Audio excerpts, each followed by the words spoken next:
विद्यार्थियों, स्वामी केशवानंद उच्च माध्यमिक शिक्षण संस्थान की कक्षा 11 विषय चित्रकला की क्लासों में आपका स्वागत है। बच्चों, इससे पहले अपन चित्रकला विषय के विषय में बात कर रहे थे कि हमें चित्रकला विषय में मतलब कैसे इसका जीवन में काम है या जीवन में उपयोगी है, चित्रकला विषय क्या होती है, इसके विषय में बात हो रही थी। मैंने आपको बताया चित्रकला का विकास कैसे हुआ, जन्म कैसे हुआ। मैंने आपको बताया कि कला मनुष्य के जीवन के साथ जुड़ी होती है। मनुष्य के रहने सहने, खाने पीने, बोली भाषा, चाल ढाल के अंदर कला जुड़ी होती है। तो सबसे पहले जब मनुष्य जीवन को विकास की ओर अग्रसर हुआ तो अग्रसर होते ही कला ने उसका साथ दिया था, कला उसके साथ रही थी। वो आप प्रागैतिहासिक काल के चित्रों के अंदर पढ़ेंगे। तो इसके अलावा मैं आपसे एक और बात बता दूं कि बहुत से बच्चे इस विषय में भी डरते हैं कि हमसे चित्र किस प्रकार बनेगा। देखिए, अभ्यास के आधार पर विद्या संभव होती है, आसान हो जाती है, और जो अभ्यास नहीं करता है उसके लिए मुश्किल रहती है। वैसे आज जो कला है वो परिवर्तन हो गया है उस कला का। आज यथार्थता के स्थान पर मॉडर्न आर्ट भी आ गई है, और मॉडर्न आर्ट में रंगों को महत्व दिया जाता है। तो रंगों का इस तरह से प्रतीकात्मक तरीके से प्रयोग किया जाए कि वो भावाभिव्यक्ति परक होते हैं, और भावाभिव्यक्ति जब करते हैं तो निश्चित है वो एक भावपूर्ण चित्र होता है। इसलिए क्या है कि चित्रकला में प्रैक्टिकल की वजह से इतना घबराहट नहीं होना चाहिए, ठीक है। तो अध्याय प्रथम को आपको बताया जा रहा है कि अध्याय प्रथम है प्रागैतिहासिक काल या प्रागैतिहासिक शैल चित्र। मैंने आपको बताया प्रागैतिहासिक का तात्पर्य होता है प्राग प्लस इतिहास। प्राग यानी पहले, इतिहास यानी इतिहास, अर्थात इतिहास से पहले के काल को प्रागैतिहासिक काल कहते हैं, जिसका कोई निश्चित काल क्रम नहीं होता, समय निर्धारित नहीं होता। उस समय को कहा गया है प्रागैतिहासिक काल। और शैल चित्र वह होता है जो दीवार पर बनाए जाते हैं या चट्टानों पर बनाए जाते हैं, उनको शैल चित्र कहा जाता है। तो प्रागैतिहासिक काल उस समय का है जिस समय मनुष्य ने पृथ्वी पर जन्म लिया, और पृथ्वी पर जन्म लेने के बाद उसने अपनी असहाय स्थितियों को देखा। उन असहाय स्थितियों में भयंकर प्राकृतिक प्रकोप, हिंसक जानवर, ओलावृष्टि, भयंकर तूफान आदि को देखा, और उनसे निपटने के लिए उसने जो आयाम अपनाए, उन आयामों को ही कला कहा गया, उस समय की कला कहा गया। जिसमें जैसे उसने विकास क्रम के आधार पर सर्वप्रथम अपने शरीर को सर्दी, गर्मी, वर्षा, ताप आदि से बचाने के लिए गुफाओं की शरण ली, और गुफाओं की शरण ली तो गुफाओं को देखा कि वो अंधेरी और ठंडी थी, तो उन्हें गर्म व प्रकाशित करने के लिए उसने क्या किया, आग का आविष्कार किया। और आग का आविष्कार करने के बाद उसने अपने भोजन को, जैसे मांस वगैरह को, इनको पका कर खाना शुरू किया। उसके बाद उस समूह में रहना शुरू किया। समूह के बाद पशुपालन करना शुरू किया, खेती करना शुरू किया। इस तरह के विकास क्रम को प्रागैतिहासिक काल में समझा जाता है। और इस यहाँ तक का जो विकास क्रम है उस विकास क्रम को हम अध्ययन की दृष्टि से 3 भागों में विभक्त करते हैं। एक है पूर्व पाषाण काल, एक है मध्य पाषाण काल, और एक है उत्तर पाषाण काल। वैसे पूर्व पाषाण काल का मनुष्य पूर्ण रूपेण असभ्य रहा था। वो जंगली जीवन जीता था और कच्चा मांस खाता था और तथा नंगा रहता था। इसके अलावा मध्य पाषाण काल का जो मनुष्य है वो मनुष्य थोड़ा सा विकास क्रम की ओर अग्रसर हो गया, क्योंकि पूर्व पाषाण काल के मनुष्य ने जो शिकार के लिए औजारों का प्रयोग किया वो अनगढ़ और भद्दे पत्थर के औजारों का प्रयोग किया। लेकिन जैसे ही मध्य पाषाण की ओर अग्रसर हुआ तो उसने तीखे और नुकीले पत्थर के औजारों का प्रयोग करना शुरू कर दिया था। हालांकि इन दोनों कालों का कोई अवशेष विशेष रूप से प्राप्त नहीं होते, लेकिन मध्य उत्तर पाषाण काल में जाकर मनुष्य पूर्ण रूपेण सभ्य हो गया था। और पूर्ण रूपेण सभ्य होने के बाद उसने समूह में रहना खेती करना, पशुपालन और पहिए आदि का आविष्कार कर लिया था। और उसने एक अपने प्रिय शरणस्थली में मध्य प्रदेश को अपनी शरणस्थली बना लिया था। वहाँ की गुफाओं में इस काल के कुछ कला अवशेष प्राप्त होते हैं, जिसके आधार पर उसके विकास क्रम को समझा जाता है। तो ये है प्रागैतिहासिक काल। ठीक है भाई।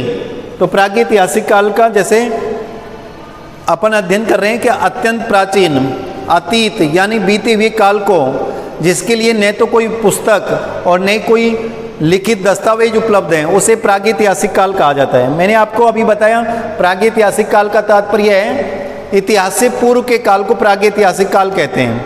क्योंकि प्रागैतिहासिक काल का शाब्दिक अर्थ करते वक्त यदि इसका संधि विच्छेद किया जाए तो संधि विच्छेद में यही आएगा प्राग प्लस इतिहास। प्राग यानी पहले और इतिहास यानी इतिहास, अर्थात इतिहास से पहले के काल को प्रागैतिहासिक काल कहा जाता है, जिस समय का कोई लिपि का आविष्कार नहीं था और ना ही कोई भाषा थी। उस समय के काल को प्रागैतिहासिक काल कहा जाता है। पुस्तकें या दस्तावेज उपलब्ध होते भी कैसे, उस समय न तो कागज था और न कोई भाषा न लिखित शब्द थे, मतलब लिखने के लिए कोई शब्द का भी उपयोग नहीं था। इसलिए उस समय का कोई मतलब इतिहास प्राप्त नहीं होता। ऐसे काल को प्रागैतिहासिक काल कहा जाता है। प्राग इतिहास को हम अक्सर प्रागैतिहासिक काल, प्री हिस्टोरिकल टाइम्स कहते हैं। ऐसी परिस्थिति में मनुष्य कैसे रहता होगा, वह यह विश्वास करना तब तक बहुत कठिन बना रहा जब तक कि विद्वानों ने उन स्थानों को खोजना शुरू नहीं कर दिया।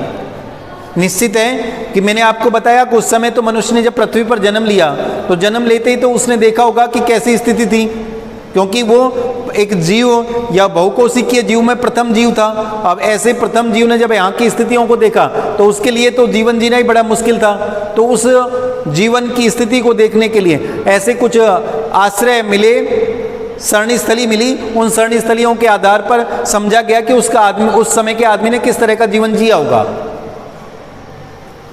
जब तक कि विद्वानों ने उन स्थानों को खोजना शुरू नहीं कर दिया जहाँ प्रागैतिहासिक काल के मनुष्य रहा करते थे, ऐसे स्थलों की खुदाई से पुराने औजारों, मिट्टी के बर्तनों, आवास स्थलों, उस काल के मनुष्यों तथा जानवरों की हड्डियों के अवशेष मिले।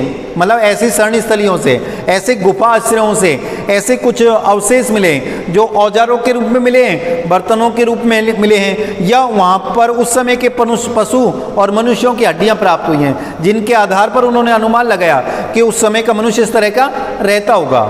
इन चीज़ों से प्राप्त जानकारियों को और तत्कालीन मनुष्यों द्वारा गुफाओं की दीवारों पर खींची गई आकृतियों को एक साथ जोड़कर विद्वानों ने एक अच्छा खासा विवरण तैयार किया। इससे यह जाना जा सकता है कि उस समय क्या होता था, मतलब वो परिस्थितियों की जानकारियाँ ये देता है। कौन सी चीज़ देती हैं? वहाँ के जो अवशेष थे जो वो गुफा आश्रयों में प्राप्त हुए हैं। और प्रागैतिहासिक काल में मनुष्य किस प्रकार रहा करता था, इस बात का पता चलता है। जब मनुष्यों की खाना, पानी, कपड़ा तथा आवास संबंधित बुनियादी जरूरतें पूरी होने लगी तो वे अपने विचारों तथा मनोभावों को अभिव्यक्त करने का भी प्रयास करने लगे। मतलब ऐसी आवश्यकताओं की जब उसकी पूर्ति हो गई या मिलने लगी तो मिलने के बाद उसको और आगे सोचने लगा, और आगे सोचने लगा तो वह मन के विचारों को अभिव्यक्त करने की दृष्टि से, क्योंकि उसके पास बोलने के लिए भाषा नहीं थी, लिखने के लिए लिपि नहीं थी, तो ऐसे समय के व्यक्ति ने क्या किया, अपने मन के भावों को, अपने विचारों को अपने साथी के सामने अभिव्यक्त करने की दृष्टि से उसने पत्थर से ही खरोंच कर दीवारों पर आड़ी टेढ़ी रेखाएं खींची और उन आड़ी टेढ़ी रेखाओं के माध्यम से अपने मन के विचारों को अभिव्यक्त किया। इसके लिए उन्होंने चित्रकला को एक अपना माध्यम बनाया था। क्या किया उन्होंने? गुफाओं की दीवारों को आधार बनाकर चित्र और रेखा चित्र बनाना शुरू कर दिया और उनके माध्यम से अपने आप को यानी अपने भावों या विचारों को अभिव्यक्त करने लगे थे। प्रागैतिहासिक काल के मानव ने इन चित्रों को क्यों खींचा, अर्थात प्रागैतिहासिक काल के मनुष्य के सामने क्या परिस्थितियां थी जिसके आधार पर उसने चित्रों को बनाया। तो चित्र बनाने के पीछे मैं आपको बता दूं कि उसके 3 कारण थे।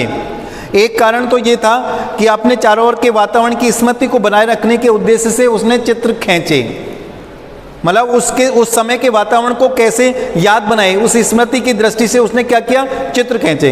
एक ये था कि अपने मन की अमूर्त भावनाएं थी, उन अमूर्त भावनाओं को अभिव्यक्त करने की दृष्टि से उसने चित्र खींचे थे, चित्रकला का सहयोग लिया था। और तीसरा कारण था कि उस समय का व्यक्ति ने जादू टोने टोटके व अंधविश्वासों से मुक्ति प्राप्ति के विश्वासों के माध्यम से अपने आप को सुरक्षित रखने की दृष्टि से चित्रों का निर्माण किया था। इस प्रकार की आवश्यकता के आधार पर उन्होंने चित्र खींचे थे। शायद उस समय मनुष्यों ने अपने घरों को अधिक रंगीन सुंदर बनाने के लिए ये भित्ति चित्र बनाए, अथवा यह भी हो सकता है कि उन्होंने अपने रोजमर्रा के जीवन का दृश्य अभिलेख रखने के लिए ये चित्र खींचे। जैसे कि आजकल हम में से कुछ लोग अपनी डायरी लिखते हैं, आजकल अपन डायरी भी लिखते हैं, या आजकल जैसे एल्बम बनवाना, किसी चीज़ के बारे में जानकारी रखने के लिए या याद रखने के लिए क्या करता है आदमी, एल्बम वगैरह बनवा लेता है। इस प्रकार उस आदमी का भी शायद दृष्टिकोण था कि मेरी इस तरह के इस समय की याद रहेगी है। प्रागैतिहासिक चित्रकारियाँ दुनिया के अनेक भागों में पाई गई हैं। प्रागैतिहासिक काल के जो चित्रावशेष हैं वो दुनिया के बहुत सारे भागों में, जैसे मध्य प्रदेश में पंचमढ़ी, होशंगाबाद, भीमबेटका, ग्वालियर, बांदा, भोपाल, चक्रधरपुर, सिंगनपुर, उत्तर प्रदेश, राजस्थान, ऐसे क्षेत्रों में कुछ शिलाश्रय प्राप्त हुए, गुफाएं प्राप्त हुई, और उन गुफाओं में इस तरह के अवशेष प्राप्त हुए जिनके आधार पर अनुमान लगाया जाता है कि उस समय के मनुष्य इस तरह के जीवन जीता था। हम वास्तव में यह नहीं जानते कि पूर्व पाषाण युग के मनुष्यों ने क्या कभी कोई कला वस्तु अब बनाई थी, अर्थात उस समय के कोई ऐसे अवशेष। मतलब मैंने आपको बताया कि इस काल में या जैसे ही मनुष्य ने पृथ्वी पर जन्म लिया, जन्म लेने के बाद जब सभ्यता की ओर अग्रसर हुआ और सभ्यता में भी वो पशुपालन खेती तक पहुंचा, उस समय तक उसे 50,000 वर्ष बीत गए थे। तो इसका समय काल जो अगर रखा जाए तो इतिहास के आधार पर इसका समय काल, प्रागैतिहासिक काल का समय काल 50,000 ईसा पूर्व से 5,000 ईसा पूर्व तक का माना जाता है। तो इतना समय लगा होगा, तक आते आते मनुष्य के कलात्मक क्रियाकलापों में भारी वृद्धि हो गई।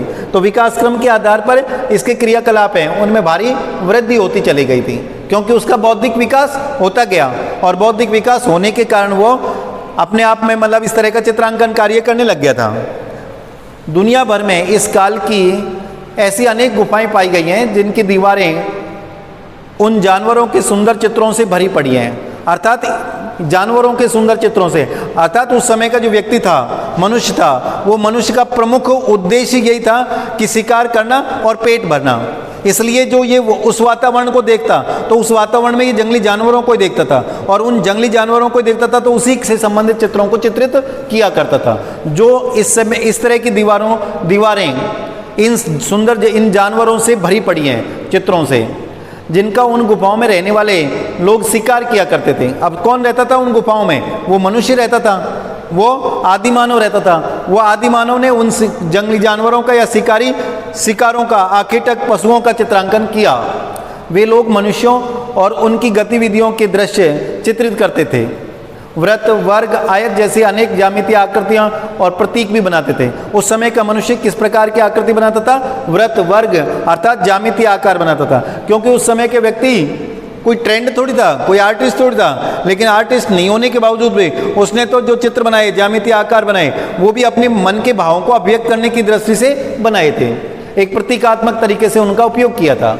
भारत में अब तक जो प्राचीनतम चित्र मिले हैं वे उत्तर पाषाण काल के हैं। मैंने आपको बताया कि प्रागैतिहासिक काल 3 भागों में विभक्त है विकास क्रम की दृष्टि से: पूर्व पाषाण काल, मध्य पाषाण काल और उत्तर पाषाण काल। और उत्तर पाषाण काल का मनुष्य ही एक विकसित अवस्था में था, जिसको नवपाषाण काल भी कहते हैं, धातु युग भी कहते हैं, सभ्यता काल भी कहते हैं। तो उस समय के मनुष्य ने ही चित्रांकन को अधिक अपनाया, और अपनाने के कारण उसी समय के मनुष्य के चित्रावशेष प्राप्त होते हैं।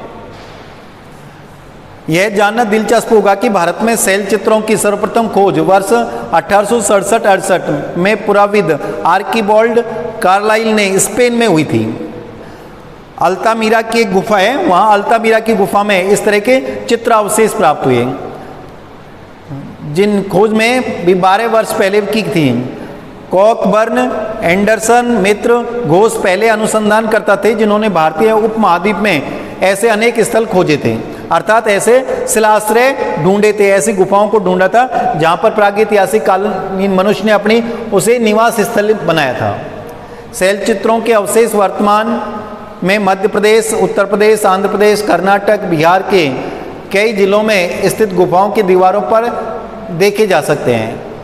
उत्तराखंड में कुमाऊं की पहाड़ियों में भी कुछ शैल चित्र मिले हैं। अल्मोड़ा बारेचीना मार्ग पर अल्मोड़ा से लगभग 20 किलोमीटर की दूरी पर सुयाल नदी के किनारे स्थित लखड़ियार में पाए गए शैलाश्रमों में प्रागैतिहासिक काल के अनेक चित्र मिले हैं। कौन सी जगह? लखड़ियार। इस स्थान का नाम जो लखड़ियार पड़ा है, वो लखड़ियार का तात्पर्य है यहाँ लाखों की संख्या में गुफाश्रय या शैलाश्रय प्राप्त हुए हैं, इसलिए इस स्थान को लखड़ियार कहा गया है। लखड़ियार का शाब्दिक अर्थ होता है 1 लाख गुफाएं। यहाँ पाए जाने वाले चित्रों को 3 श्रेणियों में बांटा जा सकता है। 3 श्रेणी में कैसे? विकास क्रम के आधार पर कि उस मनुष्य के जैसे प्रारंभिक अवस्था के किस तरह के चित्र थे, मध्य में कैसे और उत्तर में किस प्रकार के चित्र बने, जिनमें मानव चित्र, पशु चित्र, ज्यामितीय आकृतियां, ये चित्र सफेद, काले, लाल रंग के द्वारा बनाए गए थे। अब यहाँ पर भी जो रंग लिए गए हैं वो रंग कौन से लिए हैं? सफेद, काले और लाल रंग। और ये जो रंग लिए गए हैं ये प्राकृतिक या खनिज रंग है। इनमें मनुष्यों को छड़ी जैसे रूप में दिखाया गया है, अर्थात मनुष्य आकृतियों को एक छड़ी की तरह, लकड़ी की तरह बनाया गया है। पशु चित्रों में एक लंबे थूथन वाला जानवर, एक लोमड़ी और कई रंगों वाली छिपकली चित्रकारी के मुख्य विषय रहे। लहरदार रेखाएं, आयताकार ज्यामितीय डिजाइनों और अनेक बिंदुओं के समूह इन चित्रों में देखे जा सकते हैं। अर्थात उस समय का जो मनुष्य था वो मनुष्य किस प्रकार के ज्यामितीय आकृतियों का अंकन करता था, सरल आकृतियां बनाता था, क्योंकि वो एक ट्रेंड कलाकार नहीं था, अर्थात उसकी अवस्था के अनुसार। लेकिन उन्हें देखा जाए तो वो एक लयपूर्ण चित्र थे।